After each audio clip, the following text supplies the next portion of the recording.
hitting a bottleneck that something's not ready, whether it's a piece of copy, an image, whatever it is, that is a total risk that happens more times than not with social media, especially, I mean, with any team or project. It's like if you're trying to get something done with 5 people by a certain day, you have risks that it won't be done.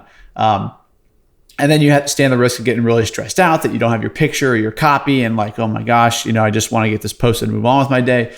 So something I would advise if you're like, okay, well, I am going to try to get this system in place, spend 2 hours before you start this, put together 3 or 4 posts that are already ready to go for the next month, and then start tasking people out. Because what that does is it gives you a buffer to say, okay, I'm already 4 weeks ahead. So let me try to go forward and stay 4 weeks ahead as we keep going. You are now listening to the Creative Juice podcast brought to you by Indiepreneur.io.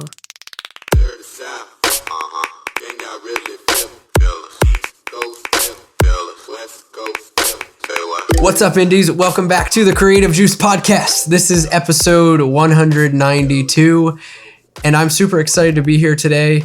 I'm your host, Jack McCarthy. With me is my awesome co-host, Ed Isola. Ed, what's going on, dude? Kicking it, man, and super pumped about this today. I was actually doing a 502 show recently, and a listener of the podcast came up post-show. They came to see us play, which is very cool. And he said, hey, if you guys are ever interested in it, I have an idea for something you guys could do a podcast episode around.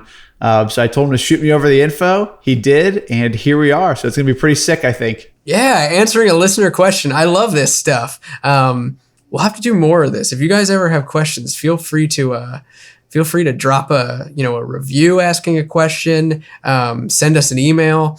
We love to hear from you guys. As always, if you love what we're talking about on this podcast, please make sure to subscribe. It helps us out a lot and keeps the show running and keeps the ideas churning in our heads. But I'm pumped to get into this one, man. Kind of dovetails off of what we were talking about last week in our episode with Gracie on how to be a human on social media.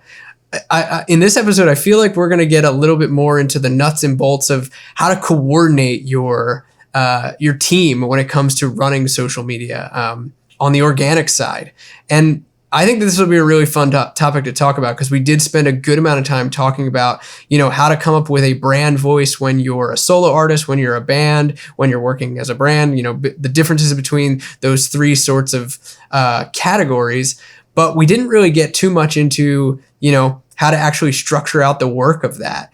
And one of the big things for me, having been in a ton of bands over the years and now kind of in a solo artist position, over the years, something that I often found myself in was that I was the guy who was sort of leading the charge forward on most fronts. When it came to the songwriting, when it came to the production, when it came to the marketing, when it came to booking shows and things like that, I was really kind of leading the charge as the front man of the band, which, some people like to be in that position. Other people over time, I think a lot of front men and women and anyone who is kind of that person in their band, it starts to burn you out a little bit. And I've certainly felt that. And I know that social media can be just one piece of, feeling like you're kind of dragging everything along. So this is a topic that's really close to home for me. So I'm excited to get into it. Yeah. And I think it's going to be really cool because something, kind of the heart of what we're getting at today is how do you run your social media, both from like a structure, but also from strategy when you have a band or multiple people in your organization that are contributing to it. And I think that this is going to be a really, really great episode for, specifically people that are in bands, obviously, because it's something that I did not have an answer to about 18 to 20 months ago. And through trial and error, figured out some pretty great kind of systems and best practices.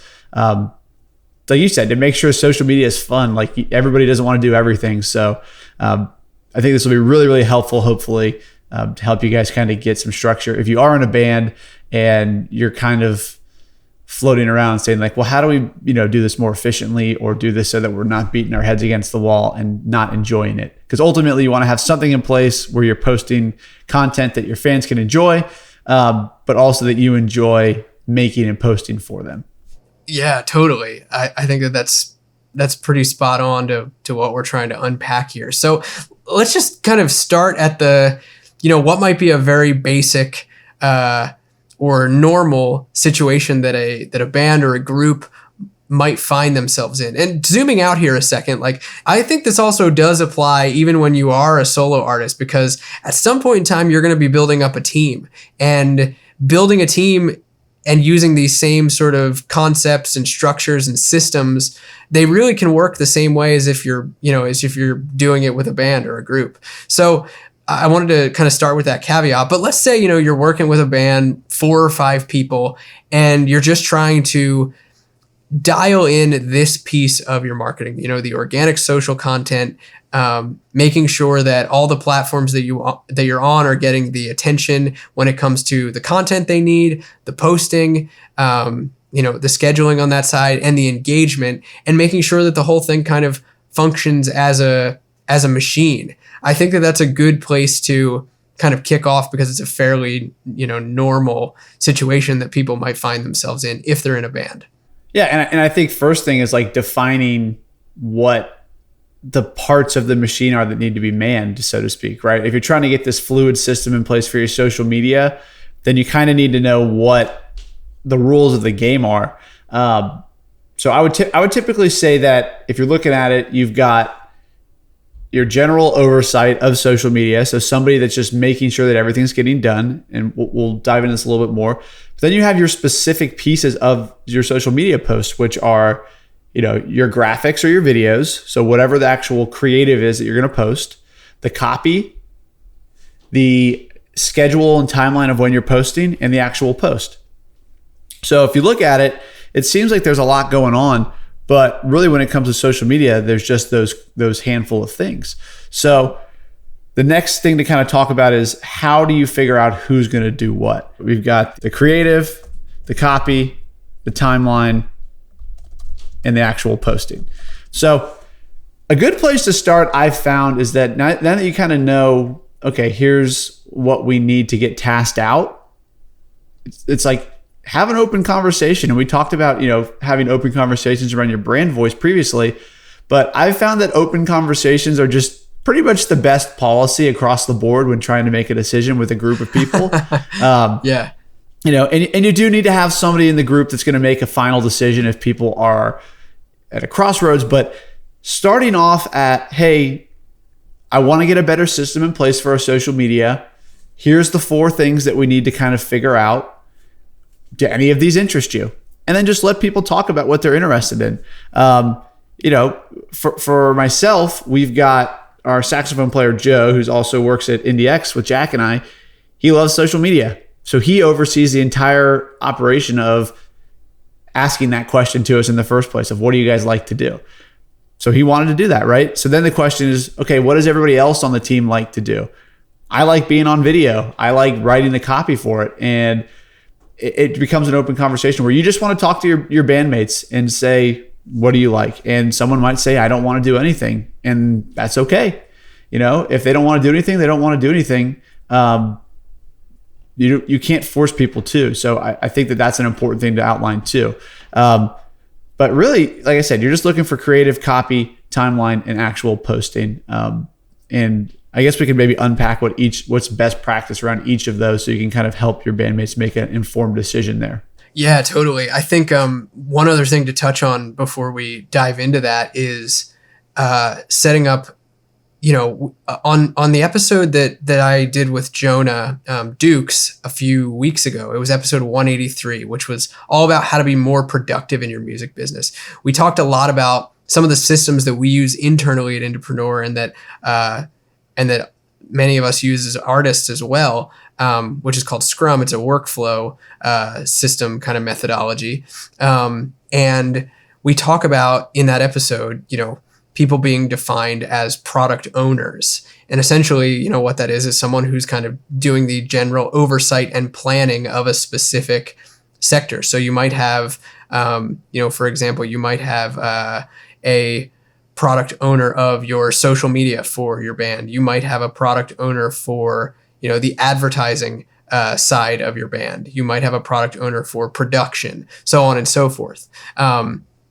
And it sounds like for you guys, Ed, that Joe kind of assumed the role of product owner on the social side, and he's really handling making sure that, the things that need to get done are planned ahead of time and put into, your schedules as a band. And I think that's a really important role to have. And I think sometimes going back to what I was saying early on in the episode about if you find yourself as kind of being the person that's leading the charge forward, that might be the position in this sort of matrix that we're talking about here that is right for you. If you feel like you have a vision for it, but you need help with the execution, then you can be, you could exist as the product owner of, your band or your group or your team's social media. I think that that's really important to identify. And then, like you said, getting into breaking out, the specifics of then what needs to be accomplished becomes way easier week to week. And then it's easy to plan out and work together on what needs to happen. I think from the perspective of, the copy, the graphics, the video, the schedule and actual timeline, and then actually doing the post and engaging from there, I think, like you said, like really trying to define or determine like where people's interests lie. Because I've, working with a ton of creatives over the years, everyone sort of likes different stuff, like I know you love writing copy, Ed, and being on video. There's plenty of other people who just love like getting in the weeds with graphics. I am not that person at all, but you may have a band member or a team member that is really good at that kind of stuff, and tapping into that and being able to utilize that talent is really important. Same goes with video. Same goes with, just overarching planning and scheduling. And then the same goes with engagement. Maybe someone just loves to be the sort of the voice, the voice or the face of the band or the group online, and be the person that when fans comment, this is the person that they're hearing back from. I think everyone can kind of live into the things that they're interested in, and maybe there's some overlap, maybe there's not. But I definitely think that helps to figure out and have an honest, open, kind of democratic conversation, like you said, about, hey, what do you guys dig, and how can we all work together to make this something that's cool and also feels unified at the same time? Yeah, exactly. And then once you open up that conversation, you'll probably get one of two answers. One, like, what are those things that you just listed, right? Like people in your band may not understand what's creative, what's copy, what does that entail? So you want to have an understanding of those when you open up the conversation. So like Jack said, creative is just the pictures and the videos, whether you're making graphics, getting band photos, shooting selfie videos, whatever the content is that you're actually posting, that's what the creative is. So you'll have somebody sort that out. Copy is the text that goes along with the picture or the video that you post. So that's as simple as writing out like whatever you want the message around the post to be that's kind of on brand. And then you have the scheduling and the actual posting, which is, when are we going to post this? When do I need the picture and the copy from? And then the actual posting and engagement piece is making the post live and then responding to the comments. So you'll probably be met with some kind of questions around what that entails. So just having a little bit of insight there is really, really good. But to Jack's point, what makes the 502's personal social media work really well, and as well for some of the IndieX clients we work with, is that there is a point person. So one of the problems that I find a lot with just across the board, like Jack said, is if you don't know what you're supposed to do, that makes having everybody in your band do something a lot more difficult. So having that point person, that product owner who is like saying, hey, I'm in charge of social media, not like a dictator, right? But it's just like, hey, I'm claiming ownership of social media, and I'm claiming ownership, and here's the timeline. I've put together a calendar. I'd like to post on every Tuesday and Thursday, or I'd like to post every Tuesday. Whatever your schedule is, once a week's totally fine. Having somebody that knows and can schedule out like, hey, we're going to post once a week. which means that 4 days in advance, please send over to, Johnny, who's posting the actual thing on the feed, the picture in the creative. That's all it really is just project management and delegation. So I would argue that the most important thing here is having somebody that's really strong at creating a schedule and making tasks for everybody and is comfortable following up. Because if I'm in charge of planning over the 502s, or rather Joe's in charge of planning the 502 social media, I get a task a week out that says, hey, next Tuesday we are posting, a picture from our most recent show. Please write a caption that you want to post with that image. So then I have that task. Typically I will end up also with the find the image that you want. So I do the creative and the copy.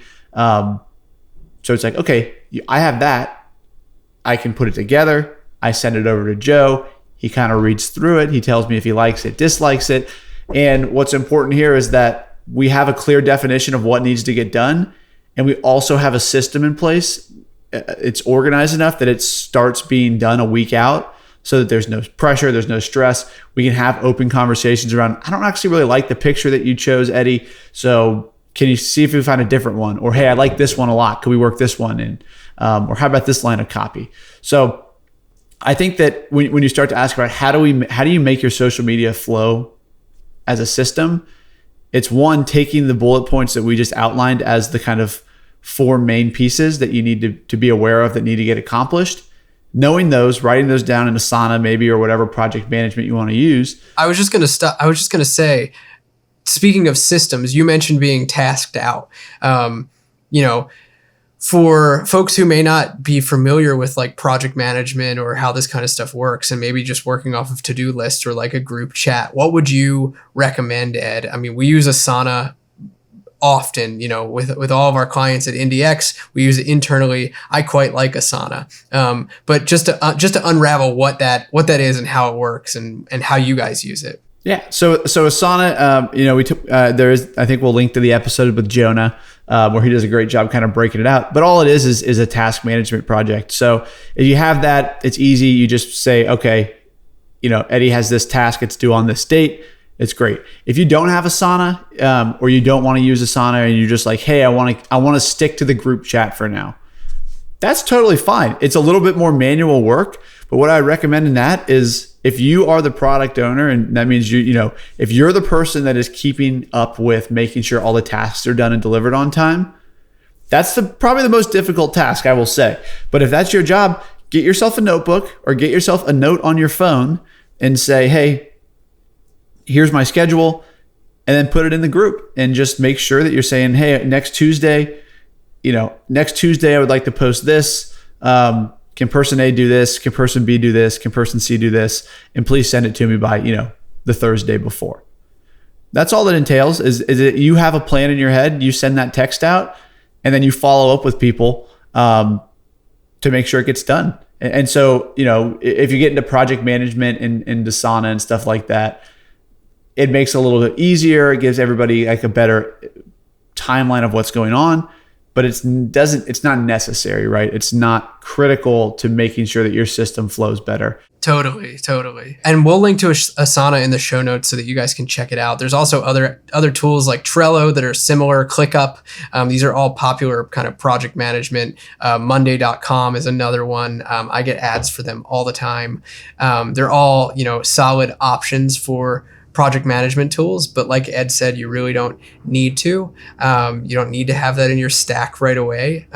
But it is helpful, when it comes to trying to build a systematized process. Speaking of which, something that a lot of our IndieX artists use is, scheduling tools where you can schedule out your posts ahead of time across multiple different kinds of platforms. Tools like Buffer or Hootsuite. Sprout Social is another big one that's kind of been on the up recently.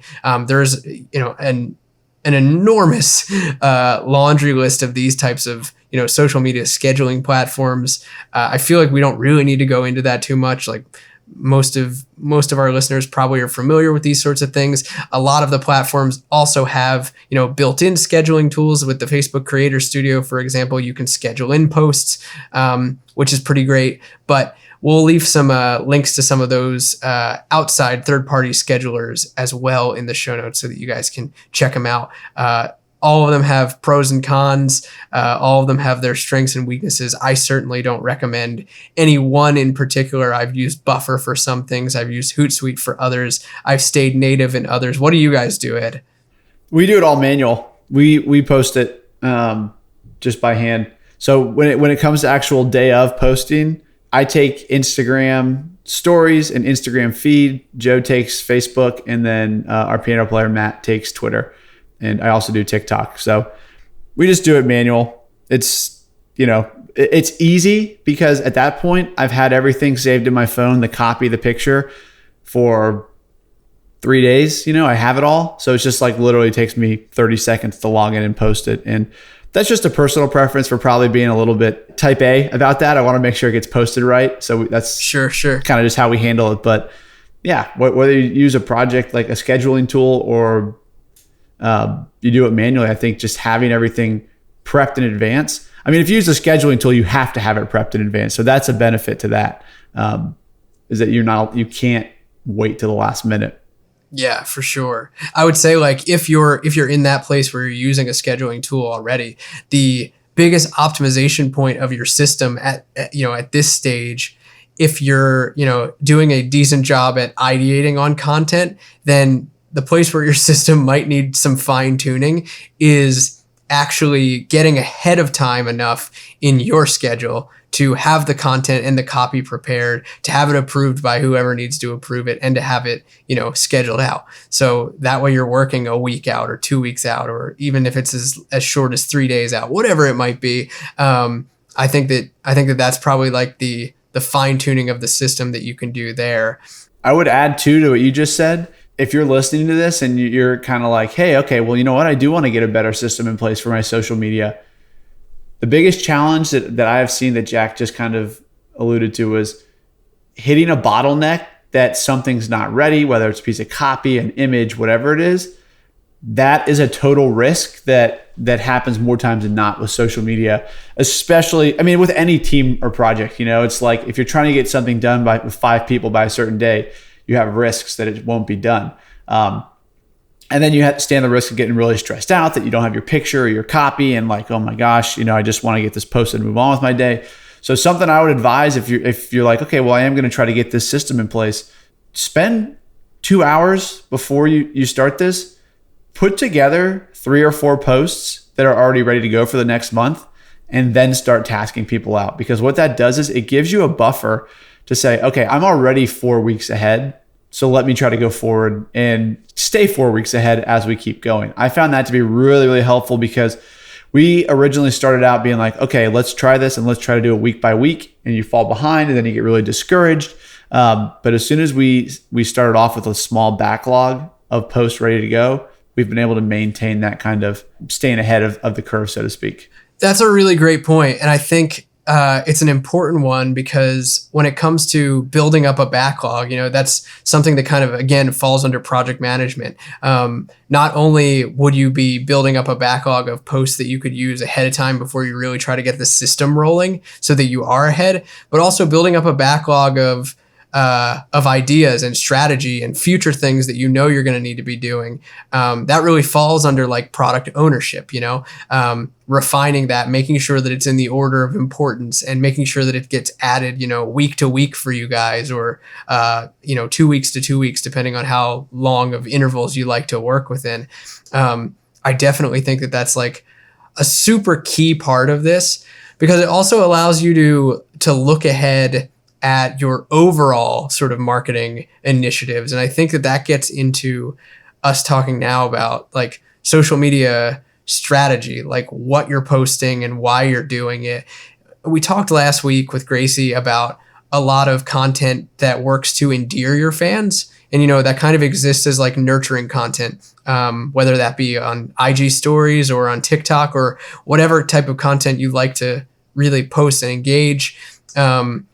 that's one, kind of piece of the puzzle. I think the other piece here is talking about where social fits into your marketing initiatives. And to my mind, and, the sort of consultative advice that I give to a lot of our clients is you want to be planning this in so that, I like to follow in a lot of kind of like conventional wisdom around social media is like having like a rule of thirds, like, a third of content that is just relatable to your audience, a third of content that is somewhat promotional, and a third of content that might be educational or just pulling them a little bit deeper into your world, as opposed to stuff that's just more fun or purely promotional. I say that in air quotes because if you're doing promotional posting right, it's not feeling salesy. But that said, I think where promotional and educational or stuff that pulls you deeper into your world kind of falls into one bigger bucket is looking at your marketing initiatives and your calendar. What are you launching? Do you have a single coming out this month? Do you have an album launch planned? Is there a sales promotion happening at some point this month that you've got on your sales calendar? Those are all the sorts of things that I look at when it comes to, talking to bands and artists and seeing like, okay, these are the kinds of things that, you should plan to do. Let's say you've got a paid ticketed live stream happening. Well, you definitely should be planning, a handful of IG stories throughout the week. You should plan to go live the day of the show to really try and pull in those last minute stragglers who haven't bought a ticket yet. You certainly should be having posts scheduled across your platforms when you announce the show and to get those, those first people who are going to raise their hands. These are all sorts of things, very, very high level that you think about when it comes to your marketing initiatives and where social fits into it. Yeah, absolutely. And I think what you just said is it's like, okay, well, if you have the system in place, what's the strategy? And I think you just outlined it like perfectly. And it's like for us, we're either posting just a picture with some kind of like nurturing caption being like, hey, life is great. Thanks for being on this journey with us. Something like that, right? That sentiment of just like no call to action. Or we're releasing a merch item, or we're posting about upcoming shows or something to do with live shows. So, I mean, when you think about it, that's probably what you're going to be writing about. And those nurturing posts, that could be anything from a press article to a cool picture backstage or anything. But it's not much more complicated than that. I think what is interesting is, like you just said, how do I structure when I'm going to post and what's my actual schedule going to be? It's helpful a lot of times, and when someone comes on to IndieX, we'll make a calendar and say, okay, here's the next 3 months, here's the posts and the days of the posts, and that all stems from an open conversation again of like, well, how often are you comfortable posting? Is it once a week? Is it twice a week? For myself, I like to post on Tuesdays every week, and if we have something really great, I'll post on Thursday again. And that's it, right? It's like Tuesday, maybe Thursday on Instagram and Facebook feeds. And then I'm pretty active on our Instagram story too, just sharing anything that we're tagged in from our fans. So that's our strategy, right? We've done recurring content in the past. And if you have a really great recurring content piece, that's good. We're kind of doing a weekly live stream where we're treating it as seasons. So we're in between seasons right now. So that's not active, but that was on Tuesdays as well. So that's all to say that like the strategy is pretty straightforward. Like pick 1 or 2 days a week that you want to post at that same time.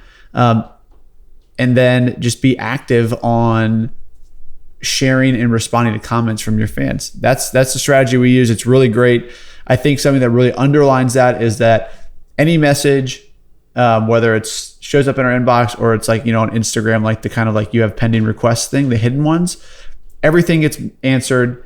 If anybody tags us in anything that has to do with our music on a story, we share it to our Instagram story. And also go live, right? Like it's really easy if you have multiple people in your band to set up 2 phones or 3 phones and go live from Facebook, Instagram, and TikTok all at once and play a song. That's what I like to do on live streams. It's like just play a song, just talk to people for 10 minutes. But wrapping those three things together, I mean, that is the extent of the social media strategy that the 502s use. And we get a lot of really good feedback from it. People just saying like, hey, it's really cool that like you actually, respond to our messages. And so many bands don't. So many bands will let those messages that show up as requests on Instagram never be opened. I was actually telling Jack right before this, somebody DM'd us on Instagram. It showed up as hidden. So if I hadn't opened it, I would have never seen this. And he said, hey, I ordered a couple vinyl from you guys previously and you signed them. I wasn't expecting that. That was so freaking cool. If you guys are ever in Austin, Texas, please let me know because I would love to come to your show. So, fingers crossed kind of thing. And we have a show planned in a couple weeks in Austin. So I just hit him back and I said, hey, you know what? Thank you. And we're going to be there. And he's like losing his, he was like, holy crap, this is awesome. So it's just that extra touch, kind of just responding to everybody's comments. I think that's really probably in my mind the most important social media strategy from a general standpoint. The other thing is that what you were just saying about the how do you roll new singles out and new sales promos out, I think that's the other side of social media posting. So I'm curious to hear what you typically advise around a good schedule, kind of just a copy and paste schedule for, new singles coming out. What would you say people should post? Yeah, for sure. So, I think it's really hard to define it as like something that you could follow as a perfect blueprint. I think more importantly here is that social media and trying to think about like your organic social media as a system, as you're starting to think about that, if you haven't already taken a dive deeper into like actually planning out your marketing initiatives, then this kind of will force you to. It's almost like a gateway drug into, if we're going to do social media this way, like we should probably think about like where it falls in line with that next single that we wanted to put out. And, that new merch drop that we wanted to do in around Black Friday, like all of that sort of starts to creep into your mind when you start to think about like how to systematize like social content and posting and engagement. I would say like when you start thinking that way, that is the time to zoom out and be like, okay, do we really have goals for our marketing? And what are they? Do we have a plan to release new music? Do we have a plan to get new text list subscribers, email list subscribers? Do we have a plan or a desire to take existing subscribers and turn them into customers? Do we want to get our customers buying from us again? What are our goals on, those kinds of levels? And how can you then, schedule those out onto like a higher level sort of promotional calendar and then fit social into that, or rather find where social, applies there. I think that that's kind of like the important thing to start doing rather than saying like, okay, for a single, you should post this many times, because that can vary from platform to platform, and you probably will vary as an artist from platform to platform. Maybe, your fans don't hang out on, maybe your fans don't really hang out on IG, or maybe your fans don't hang out on Facebook. You start to feel these things out and really see where your people are. And, I'm kind of the mind where like, it's good to be able to be everywhere, but I will say this much. You don't have to be everywhere. You should be where your people are. But what's problematic is when you try to be everywhere and you do a mediocre job at being anywhere. You know what I mean? So I think it's really important to determine like, one, where your presence and focus is going to be based on where your audience is. And you'll continue to learn that as time goes on, as platforms evolve and as your audience grows. But then also, you're looking at your marketing initiatives or maybe planning them for the first time.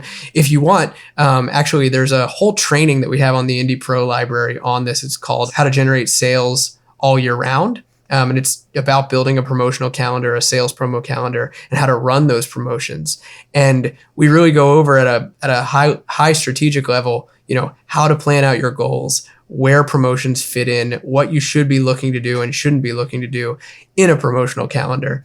And that can help, with recurring promotions, that can help with launches and kind of everything in between. Absolutely. And I think that that's a great way to look at it too, because if you start to get into the question around like, what's your routine or your schedule, I have found the hardest thing to post about is nothing. Like, it's very easy to post and have a posting schedule when you have songs coming out, when you have shows going on, when you have new merchandise dropping. It's at that point, it's like, easy to pick something to post about. If you're just kind of existing in the void and you don't have anything going on, it gets hard. So having marketing strategies or, benchmarks in terms of releases, plans, having plans makes it easy to be like, oh, well, of course I would post about this new video that's coming out, or of course I'm going to post about the show that's coming out. So I think that's a really good kind of way to look at it, is almost reverse engineering your social media strategy based off of preemptively engineering your plans. Yeah, that's a great way to put it. I think a trap that a lot of musicians get sucked into is because you see headlines out there all the time that are like the perfect social media strategy, like post this many times on this platform and do this at 8 a.m. and this at 10 p.m. and your socials will be perfect. And, there's nuggets of truth in all of that. Like, you can find, the optimal times to post for your fans through your analytics. And that's great. And you should. However, if you don't have real plans for where you're going or what you actually want to be doing, like all of that organic social work really doesn't have a foundation to go off of. Like you said, it's easy to post. It's easy to find something to talk about when you actually have something to talk about, as opposed to just like, I guess I could talk about our tour that's a month out. I guess I could talk about, maybe how we're thinking about going into the studio. Once you really start to see social media as a communication tool like this, and then trying to build a system around that communication tool, then you realize like your gap or your weak spot might be in like, I need a strategy, period. Like I need a calendar, Yeah. And just posting to post too. I have found that when I'm just posting to post, engagement goes down. Like it trends downwards versus having something like, having things to post about through this year, for example, our engagement's gone up. And that's not from an actual like analytical kind of numerical analysis or anything. It's just from I can tell that there's more likes and comments and people are more engaged by the messages they're sending.